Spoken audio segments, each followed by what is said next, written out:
Hello, welcome to episode 74 of No Holds Barred Pod. That is Sal Dodgson. And that is still Don McGowan. Welcome back, everybody. Now, Hi. Don teased us with something in the last episode, and even I don't know what you're talking about, so you're going to have to spill. You've gone quiet again. Why has it gone I quiet? haven't done anything. I've just sat here talking. That's weird. It's just dropped the volume. I don't know what's going on. Sorry.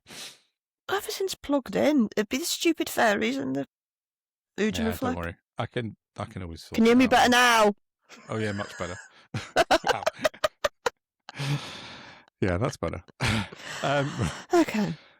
Right, so yeah, on the end of the last episode, we were discussing our like, share, subscribe situation, and you know, we need everyone, as many people as possible, to hit follow, whatever you're listening on or watching us on.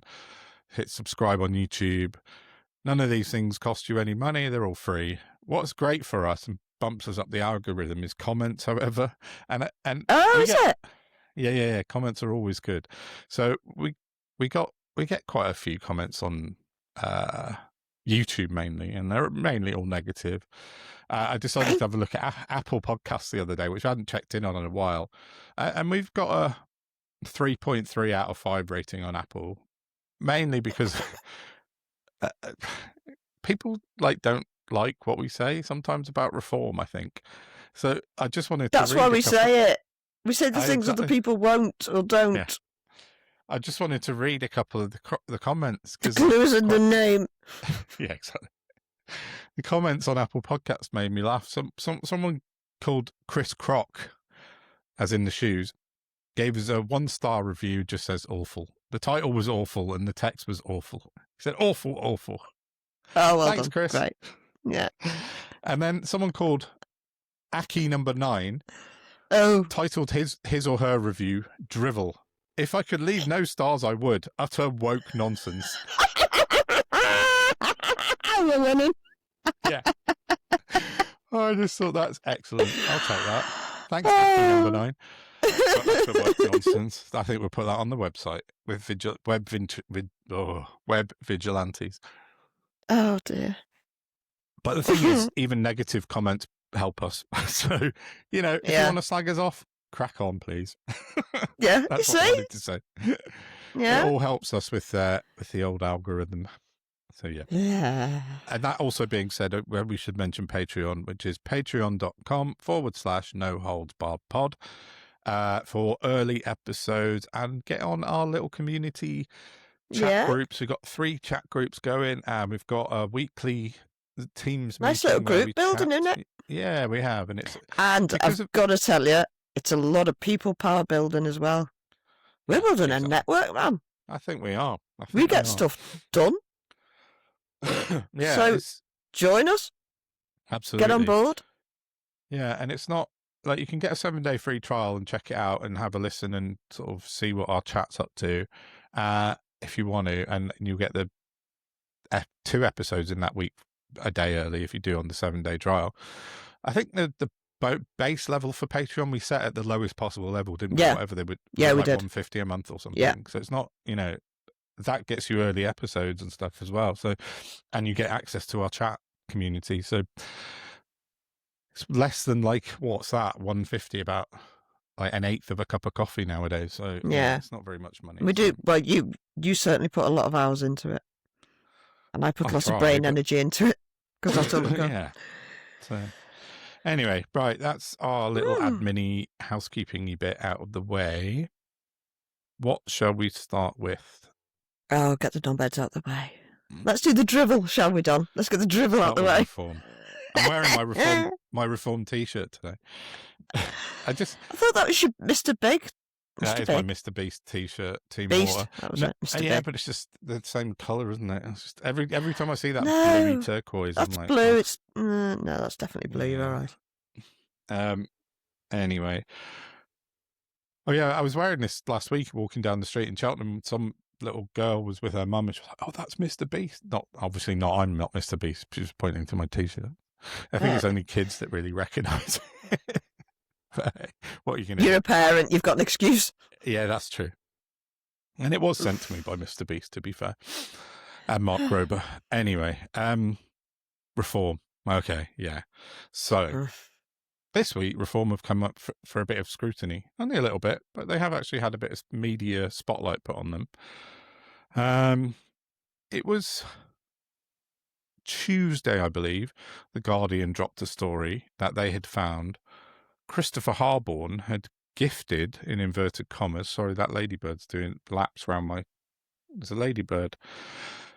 And Christopher Harborne had given Nigel Farage personally 5 million quid before the election happened in 2024. What a coincidence. Apparently, according to the Reform stories, is Nigel Farage wasn't going to stand as an MP back then. He decided he was giving it up. He couldn't be bothered anymore. He'd had enough. And that he wanted Richard Tice to take on Reform UK and push it into the future, and he was just going to be around in the background. But then Christopher Harborne gave him another £5 million, which it was definitely nothing to do with him definitely making him an MP. He said it was to do with his private security. And then he said, oh, okay, all right, you've twisted my arm. And it was definitely not the £5 million that twisted my arm, but you've twisted my arm anyway. I'll go and stand for Clacton-on-Sea. And we know what happened from there. He won his seat. But the Guardian found this 5 million quid. And since they have, the various people in Reform have been asked about it, and various stories have come out, differing ones. I saw first who did I see? Suella Braverman was interviewed actually properly by Sophie Ridge on Sky about it. And there's actually about a 6-minute clip on YouTube of Sophie Ridge taking Suella Braverman to task about this 5 million quid. She kept saying to Braverman, why wasn't it declared? Okay, let's backtrack slightly. He wasn't an MP at the time it was given to him, and so that's one of the excuses. Oh, I didn't have to declare it because I wasn't an MP. But actually, the rules state that anything given to you within the 12 months prior to becoming an MP has to be declared. That's just the rules. Yeah. So this £5 million gift was within that time period. So he had to declare it in his register of interest. And that's why it's become the story. Because he never did. Along with, as it turns out, quite a lot. One finance guy has been talking to me about stuff this week, which we're looking into, because there's loads missing that he hasn't declared in the past. Anyway, that's coming later. But so he should have declared this £5 million, and he didn't.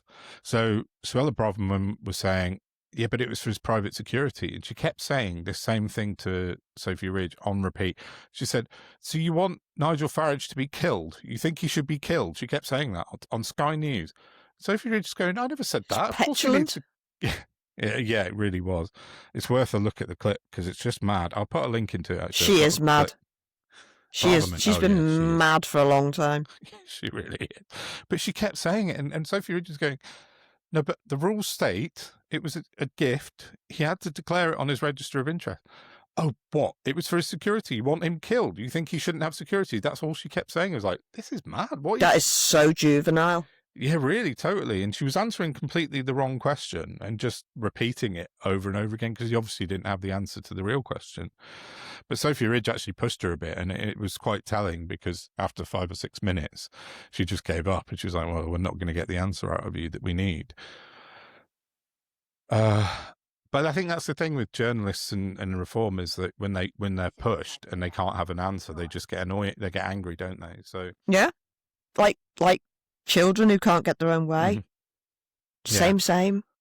Like Farage did on that Bloomberg TV interview. I've forgotten the every day. Michal Hussein interview, and he started calling her love. Oh, good try, love, and he was being really like misogynistic. He was like, oh, chauvinist, isn't he? Oh yes, yeah, Suella Braverman. Yeah. So then last night, which was Thursday, the 31st of April, was it 30th? I don't know how many days in April. 30th, I think. Yeah. 31 in May. I'm rubbish at that. Zaya Youssef was on Question Time again. Oh, I watched it. Did you? I didn't watch it. I did. I can't watch it. He's such a smug shit. Isn't he? He had his arse handed to him, of course he did. Did he? Oh, that's good. Rachel Millward was very good. Was she? Very good. Oh, I might watch it then, actually. I might go on iPlayer and have a look. But it turns out that Zaya Yusuf is the most booked guest since the 2024 general election. No one else has been on Question Time more than him. Not even a politician. No. Not even He's elected. Unelected millionaire Imbecile. bureaucrat. Yeah, it's just bizarre. So I'll come back to this in a minute because it ties into an article I wrote last night. But like, yeah, so the Harborne thing is just, so Zaya Yusuf apparently last night quoted some bizarre clause in one of the electoral rules saying that Farage could get away with it, basically. I don't know. He was lying as well. They're all lying. Farage has been caught out properly for not declaring £5 million. And that should, if that was any other MP, it would end their career. But with Nigel Farage... How's Tice still walking around after last week? Oh, fuck me. I know, yeah. He's £600,000 in the hole with HMRC. Fine, don't worry about him. Jenrick, £40,000. But Lord Bamford is doing the same. Yeah. Robert Jenrick took 40,000 quid off an American Ponzi scheme. Fine, don't worry about that. It's all fine. And that again ties into... This is what prompted me to write my article yesterday about media bias. But, yeah, so... Yeah, let's go on to that now because it... Oh, no, actually, one more thing before I do talk about that. Farage, after the Gold is Green thing, turned up for a photo op. Did you see it? So in our last episode, if you haven't heard it, we've discussed a lot about the Brent Cross Gold is Green attack, and Nigel Farage rolled into town with his bandwagon, and he pre-staged a load of people with Israeli flags. And they were. Oh, was that him? Yeah.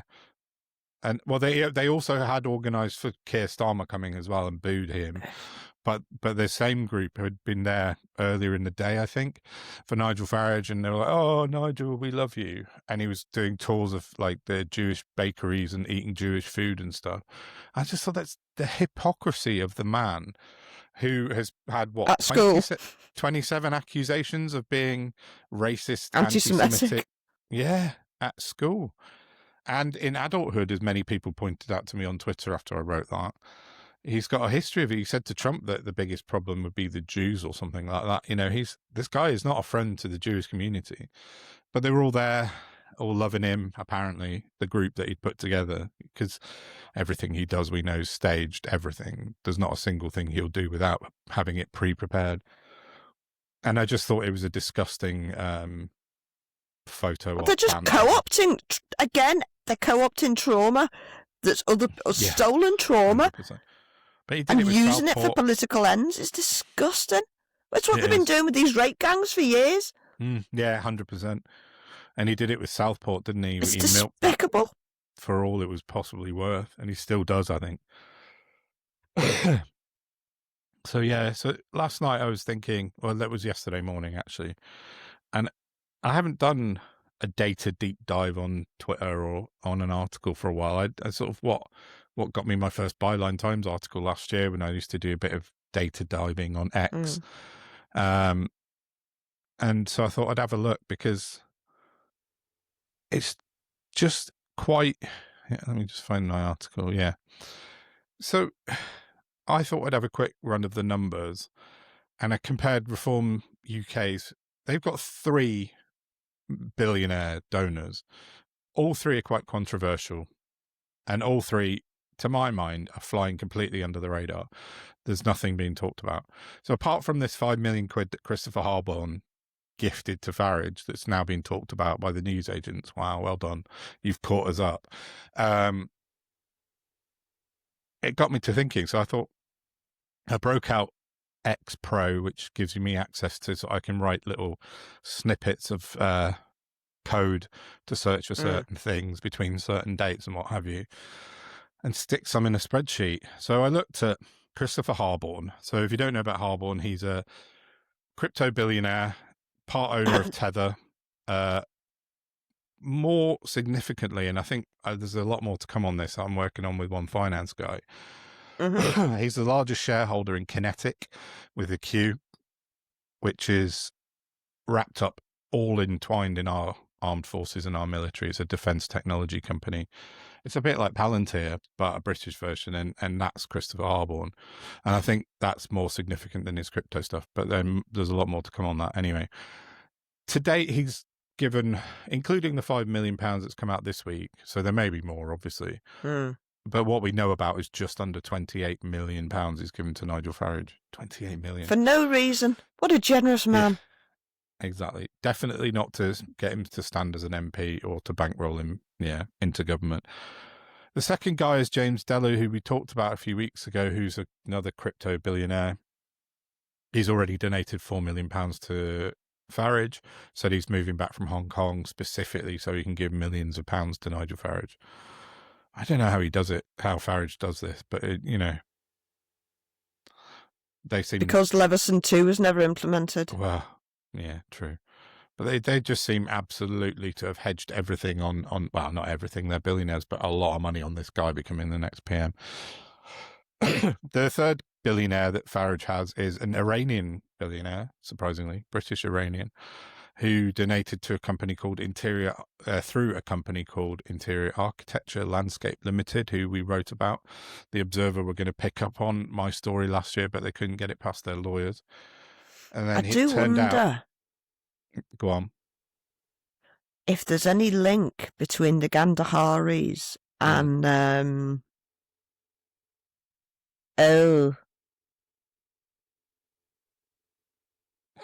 Pahlavi, Reza Pahlavi in America. Reza Pahlavi. Not that I'm aware of. No, nothing I've seen, but you never know. It might be worth a look. Complete the circle, wouldn't it? The Gandahari's mother came from Kazakhstan originally, and then was miraculously became a billionaire and bought the most expensive house in London on Bishop's Avenue. Where's the Iranian connection? I think the father is Iranian, so they're Iranian, Kazakh, British citizens. They're kind of all three. Okay. Anyway, so Gandahari paid for Nigel Farage to go to Davos this year to join the World Economic Forum, that of which he's been... Nothing to see here. Slagging off for years, and then suddenly a billionaire pays for him to turn up there, But anyway, I thought, well, you think that the man who's donated more than any other single person in the history of politics in our country, Christopher Harborne, would get some headlines. So I thought I'd go into it. I chose a date range of September 2024 till today, or till yesterday when I ran the numbers. So basically the entire time since Starmer won the general election and started government. So about 20 months it is. Mentions of Christopher Harborne in that time. So I picked BBC News, Sky News, LBC, Telegraph, Daily Mail, Talk TV, Guido Fawkes, FT, GB News, Sam Coates, Dan Hodges and Pippa Crerar. So that's the sort of most of the media and 3 select journalists who get stick for being anti-Starmer. So I thought I'd have a look. And in 20 months, across all of those people on X, Christopher Harborne has been mentioned 14 times. 14. Got it? Mm-hmm. And most of those have been in the last week because of what's happened recently. James Dello's been mentioned twice, and Gandahari twice. That's not twice, twice. Compare that to Lord Ali. So Lord Ali was the man that gave Keir Starmer some glasses and some suits, paid for stuff, let Angela Rayner use his flat. He's a Labour peer and a donor. He's been mentioned 197 times. Christopher Harborne, 14. The single biggest political donor in history. Versus some glasses and some suits to Starmer. Sue Gray, of Sue Gray fame, 396 appearances in that time. And Lord Hermer, who's the Attorney General, who most people haven't heard of, 337 times. Christopher Harborne, 14. It's just nuts. So you've got to think that if Starmer gave a shit, he'd do Leveson too. It beggars belief that he's not looking at something like that, doesn't it?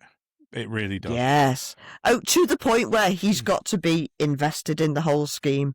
Mm-hmm. I'm sorry. Yeah. This is all a pantomime that they're pretending is still democracy. I'm reminded that in 2023, the Civil Freedoms Authority had us listed as authoritarian. So, yeah. Well, just sticking on the media, I also looked at Peter Mandelson. So how many times Peter Mandelson's been mentioned in the same period, bearing in mind Christopher Harborne's 14 and Sue Gray was 300. somewhere in the middle. 1,639 times Peter Mandelson's been mentioned in that same time period. The fucking media lost its mind over Peter Mandelson. 1,600 Eventually. times. Yeah, but that shows you That's how mad. Yeah, isn't it? So how overtaken the news cycle that has, and that's obviously mainly been in the last sort of 2 months or so since the vetting story and all that stuff broke. 1,600 times. I do wonder though what the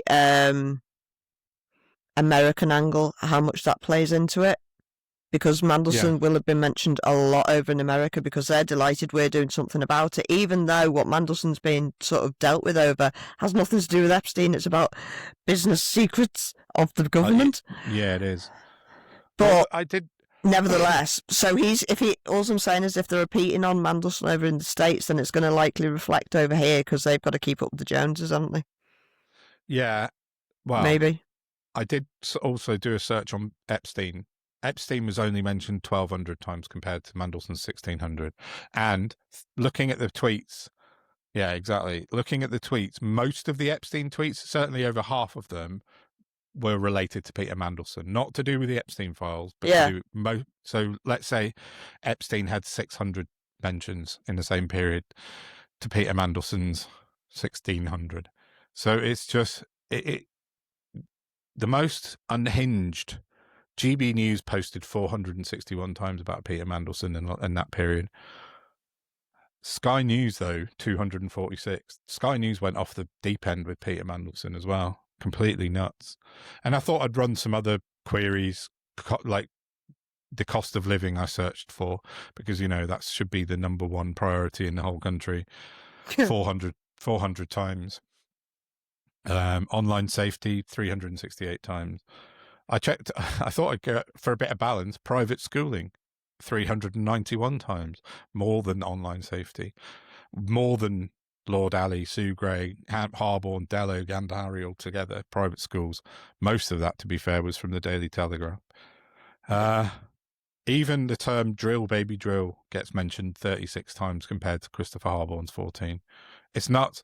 So, it's a clear... blatant. Yeah. A clear proof, if you want it, that our media is underreporting on purpose, clearly. The biggest political donor in history. That's huge news. It should be huge news. They're reporting manufactured bullshit is what they're doing. Yeah, isn't it? It's just insane. So I did another little breakdown, and I thought just of the Mandelson thing because it's so nuts. And I thought I'd break it down to see who was talking about Mandelson the most. And obviously it was GB News, but GB News, wow. I thought GB News posted more than anyone else, but I'll come on to that in a minute. They don't, as it turns out. But GB News talks about... No, surprisingly not. But GB News talked about Mandelson the most. And then Sky News was second. So GB News was 28%, Sky News 15%. Then, do you know, 8% was the next highest. Do you think which one would be?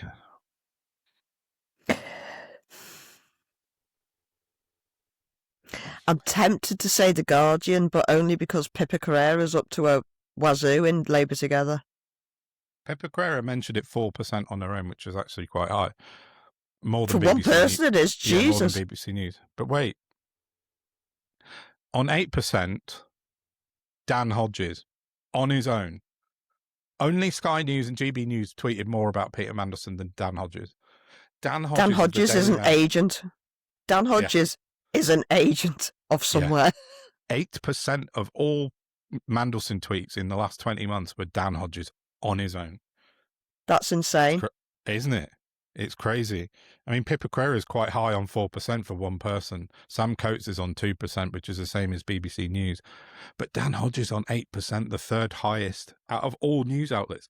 Higher than the Daily Mail, higher than Talk TV, higher than LBC. Crazy, isn't it?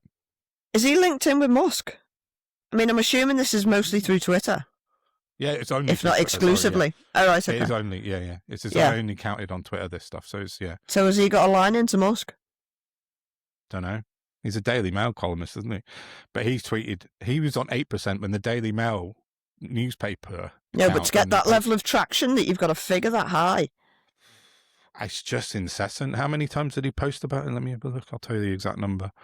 Dan Hodges, where are you? There you are. 128 times about Mandelson. Whereas like Guido Fawkes was 100. No, that can't be right. Yeah, sorry. And Talk TV is only on 120. Daily Mail's 104 times. So yeah. So he's tweeted 128 times about Mandelson over the last sort of few months mainly, but it's crazy. But the media completely have collectively lost their minds about Peter Mandelson, as you can see. But back to the point in hand. They haven't been particularly professional for about 15 years, have they? So surprises me not, to be honest. Very true. Very true. But anyway, I think my figures give something of a benchmark. You can see that we're not being told the truth about Reform UK. We should be being informed about these things, like we are about Keir Starmer's glasses and Angela Rayner's house and all this other stuff that gets mentioned a billion times. But Christopher Harborne has flown under the radar and only had 14 mentions. Well, because he's a billionaire who can manipulate the press with money. And yeah, Reform UK have got the press in their pocket completely. I'm going to go out on a limb here and say that you can both buy advertising in a newspaper and also pay to not advertise in a newspaper. Yeah, 100%. No proof, just a suspicion. I think so. I think it has to be the suppression of the news for Reform UK. And even when something bad comes out, which it has occasionally, you see it get quashed and it's gone within a day, 2 days. Oh, look over there. Yeah, exactly. That story that I broke the other week, which made it to Have I Got News for You? Yeah. But what's happened about it? Nothing. It's gone. Yeah. It's finished. Robert Jenrick's Ponzi scheme donation's gone. Tice's tax is gone.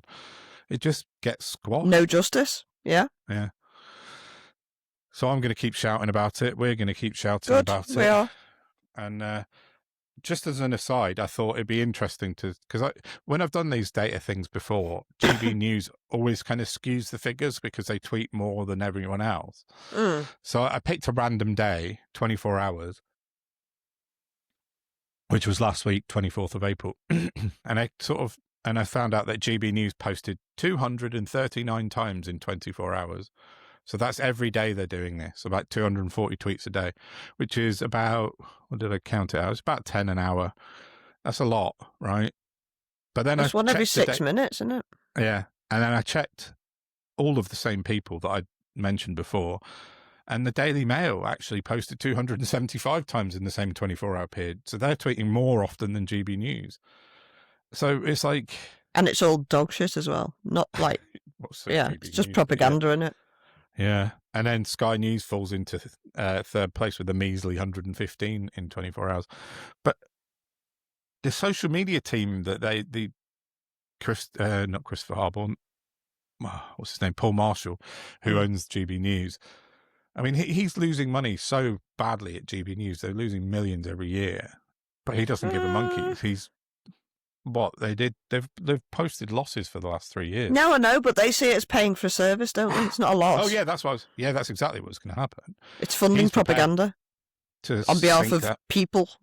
Yeah, sink that money into this project to get Nigel Farage into government. That's his ultimate goal. To turn the UK right wing? Well, no. Far right. No. Yeah. So, we've got 3 years still till the election, despite what Farage tells us. There's no way Trump's making 3 years, I'm telling you now. No, Trump's never going to make 3 years.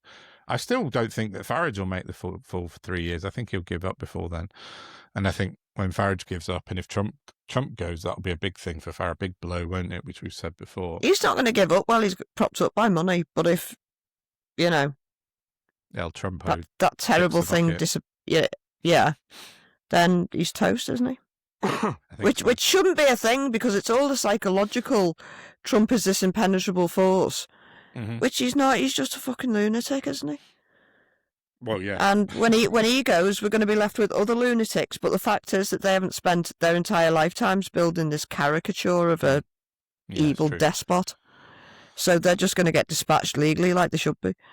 Yeah, very true. Very true. It's just exhausting in the meantime, and very desperate for the people under the violence that's being meted out as a result globally. Yeah, for sure.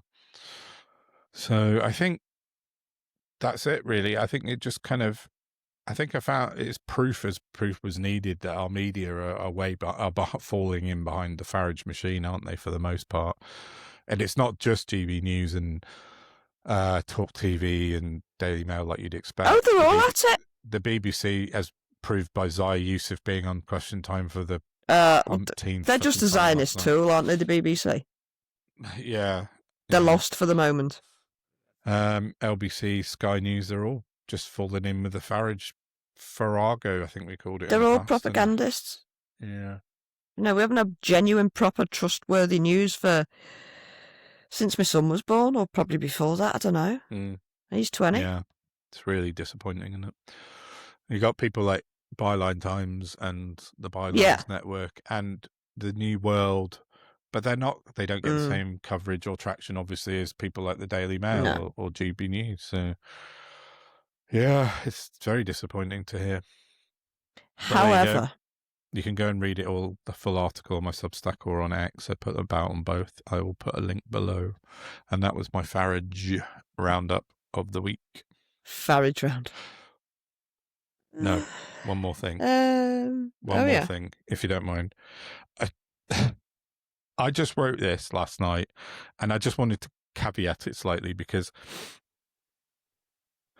I put it in as a comparison between reform billionaires and Starmer's scandals in inverted commas.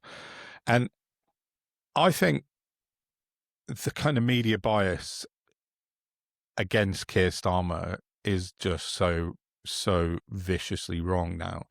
Because if you like Starmer, great. If you don't like Starmer, fine. We're not big Starmer people on this podcast, as you will know if you've ever listened to us before. But it's so wrong, the witch hunt that's going on right now. And they're trying to force him out of office. And it just occurred to me, if I was Keir Starmer right now, this is like a genuine witch hunt. I'd be like, get the keys to number 10, chuck him over your shoulder, press the button for general election, go home to Islington, look back like the Joker when he blows up the hospital, goes, right, fuck you all. Let Farage ruin the country for a year. Let's see a proper revolution happen when he does. I honestly, I don't know why he carries on, because they're not going to stop. And so, I don't know. But he's aiding and abetting a genocide. Yeah, no, I know there is that, of course. But he's smashing in the disabled people. So would Farage be. So would Kemi Badenoch be. So would Ed Davey. They would all be in the same position, wouldn't they? Not Zach Polanski, I agree. But, the other 4 would be. And the Tories actually didn't for 14 years. They threatened it a lot, but they didn't fucking do it. Well, they were still selling arms to Israel. Nearly Labour's first point of order. Yeah, but what I'm saying is you can't guarantee that the Tories, if they got back in, heaven forfend, they should all be off a cliff, would do worse, because that's proven to be inaccurate, because Labour have come in and we're the first people they kicked in the face. Yeah, I don't think they would do worse, but I think the whole Israel situation would just remain the same. I think it's... Oh, yeah, but unless the Greens got in, because we're infiltrated. That's what I mean. That's what I'm saying. So the witch hunt of Starmer is a separate thing. Yes, he's part of the Israel situation, which he shouldn't be, but he should have done Leveson too. You reap what you sow.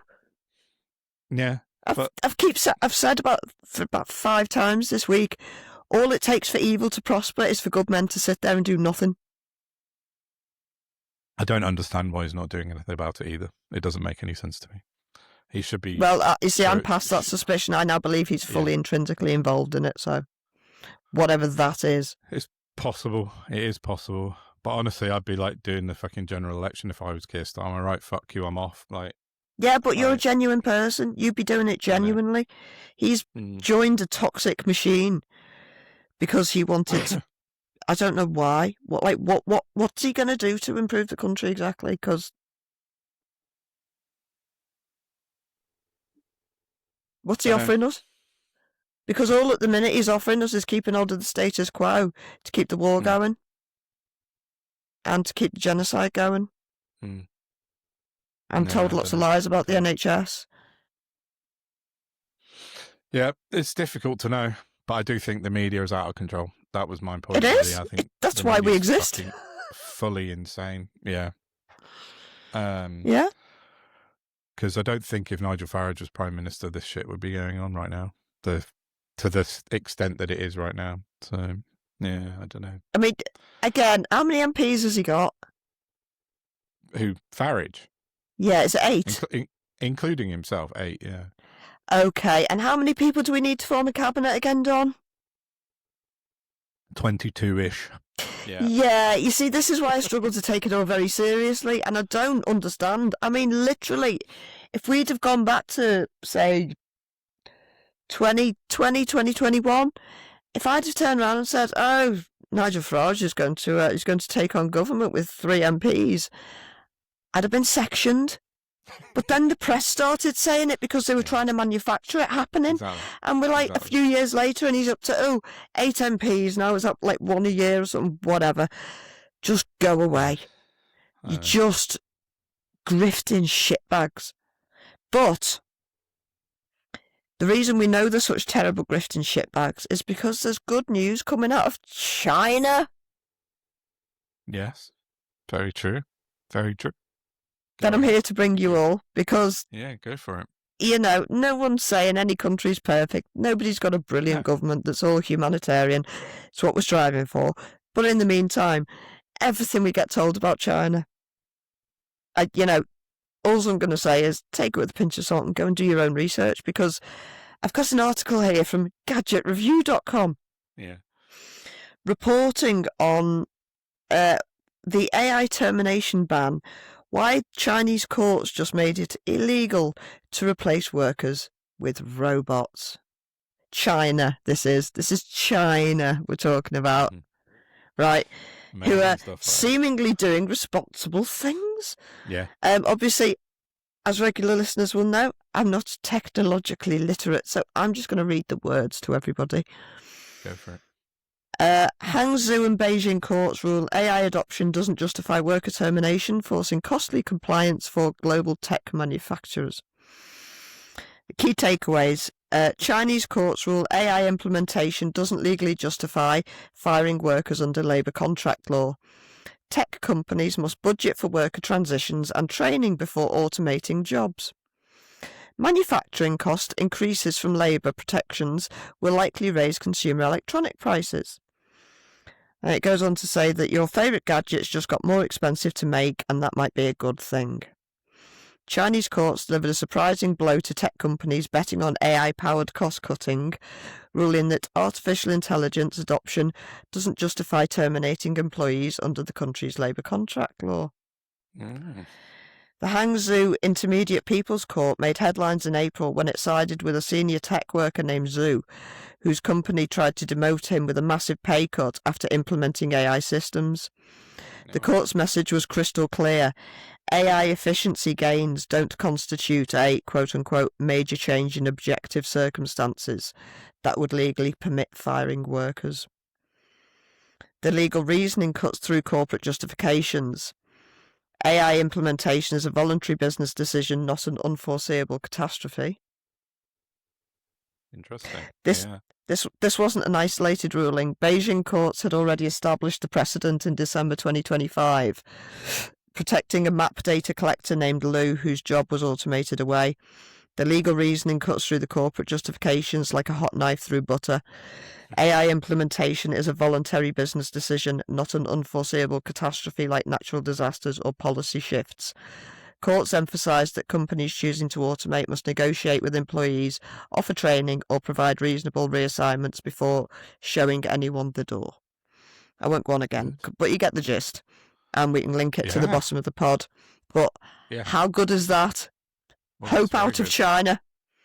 I know, that's a really positive step, isn't it? Because, you know... Leading the way. It's a bit... it's ruling in favour of people rather than profits, which is... Yeah. An unusual and very welcome change for... Bloody communists. Exactly, fucking socialist, communist bastards. How dare they think of people first? Yeah, no, it's good news. I mean, that can't be anything but good. I mean, if a country like China's going to do that, they're setting a precedent, aren't they, basically? Well, you'd hope so.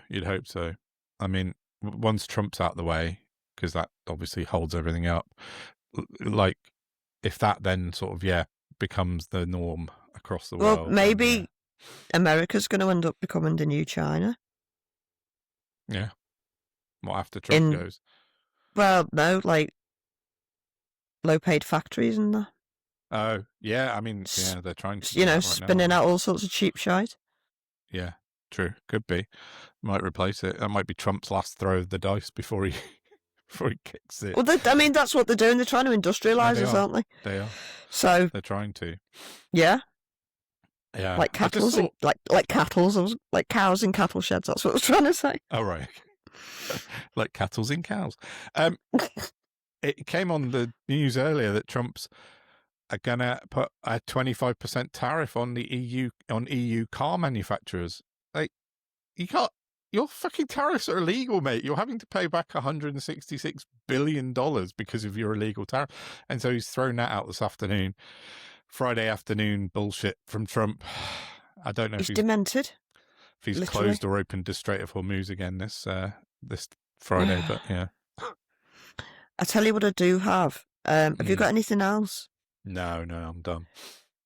Okay, well then we will play out with, she says, trying to find it. There's a lovely little new Lego Dissy, but it's not remotely Iranian. It's about how shit Brexit is. Oh, right. Okay. Did you see it? I think I put it in the group. Okay, I'll send it to you now so you can plonk it in, but it's really good. Yeah. What's it about? How shit Brexit was. Oh, how shit Brexit. Oh, no, you did send it to me. I haven't watched it, though. Yeah. Brexit is bad, our latest track. Yeah, cool. Yeah. Oh, yeah, it's from the Rejoin EU pie. Yeah, we'll put that in now, so I'll have a listen to that, because I haven't listened to it, but I assume it's brilliant, so check that out. Accurate, as they tend to be. Lego videos are more accurate than the news. Actually, just before we go, I was thinking about this Brexit whole situation the other day.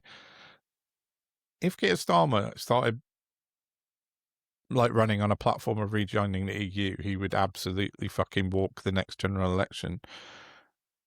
Do you think? Well, I asked Richard Corbett in person about this. Just was it? I think it might have been just before the general, and I'm like, A, what the fuck? B, why is he not just doing the intelligent thing and saying we need to have either another referendum or just pave the path to rejoining the single market and stuff? And he said, oh no, he can't do that. He doesn't want to be seen to be being dishonest. I'm like, what the fuck are you talking about? That's what I read. That's what they've said. It's not in our manifesto. It's not a manifesto promise to rejoin the EU. It's what's best for the country, you utter imbecile. Exactly. You don't seem to give a shit about any of the other manifesto promises that you suddenly dropped and don't care about anymore. Leveson 2, renationalisation, things that I can't quite, Yeah. I know, but you get my drift. So I don't buy it. I'm sorry, it's just bullshit. No, it's just a hypothetical. I just thought if he did. Yeah. Oh, no, you know what I'm like? If I see a person, I will ask them the question I've been dying to ask. I do that. I do it nicely. It's something I've been musing on as a little kind of thought experiment recently. Because whoever, Ed Davies said he would do it with the Lib Dems, but they haven't got enough. But if Starmer said, we'll promise you another referendum or we'll put us back in Europe, I think. I mean, he seems to be doing it piecemeal. Yeah, a little bit. So it's like he's just quietly putting the jigsaw puzzle pieces back in very, very, very slowly. Is it so that the Brexiteers won't notice and then they'll turn around one day and we'll suddenly be back in? Yeah. Or we won't be back. We won't be back in. We've just got all the arrangements we had before, but don't tell anyone. We'll not name it. Yeah. Stupid, man. What? They'll only notice when we start using euros. They go to the cash point to get I'm so over it. I don't care what type of cash we have to use. It's just a fundamental system of trade. Yeah, exactly. Anyway, on that little weird note, let's wrap up, I think. And okay, well, I hope everybody has a lovely weekend. Keep your pecker up and things. It's going to rain. I know the cows are lined up. Well, that's what the weather guessers say. They said it was going to rain today. Not seen a drop yet. How is meteorology still diabolical in 2026? We've got science and technology together at the same time, and it's still stupid. I know. I got a weather thing this morning saying it was going to rain, but it's been just sunshine all day. It's been lovely. Yeah. It does say it's going to rain on Saturday, but yeah. And that's why they're called weather guessers, not meteorologists anymore. Enjoy the sunshine, everyone. Have a nice sunny weekend, hopefully. And we'll see you next week. Hopefully with a special guest, perhaps. Oh, yes, Sugar Lumps. Get me. We've got Mike Dix coming on next week, hopefully, to talk about the Renters... I was going to say Riot Act. That's not what I was looking for. The Renters' Rights Act. Yes. Yes. So that will be very interesting. It will. Because we can go through changes and the differences they've made or not. Yes. Yeah, definitely. No, it'd be good. So please do the like, share, subscribe, and we will see you soon. Ciao for now. Bye. Now, class. Let's begin. Brexit is bad. Not for a meme, not for a fad. Brexit is bad for the trade that we had. Today we're talking Brexit and the economy. No pub chat myths, just geography. Look at the map, that's lesson 1. You trade most with your next door neighbors, son. You can't drag Britain off to America. Come on. You said you were clever. We're sat by Europe, that fact stays. So distance decides where business goes each day. Now, class. Let's repeat after me. Brexit is bad. Picture a car boot Sunday. All you see, buyers, sellers, rows and rules. You've got a store, but more than that, you're inside where the trade's at. You help set pitch fees, opening times, standard spaces, the parking lines. If the roof leaks through or the entrance jams, you're in the room with a vote and a hand. That is membership. Understand the deal. Not just trading, but shaping the field. Then someone says, leave. Be free, no board, no rules, sovereignty. Sounds great, till the next week starts, cause the same group still runs the market. Only now you're paying more with nowhere to park it. Now, class, let's repeat after me. Brexit is bad. That's trade gravity.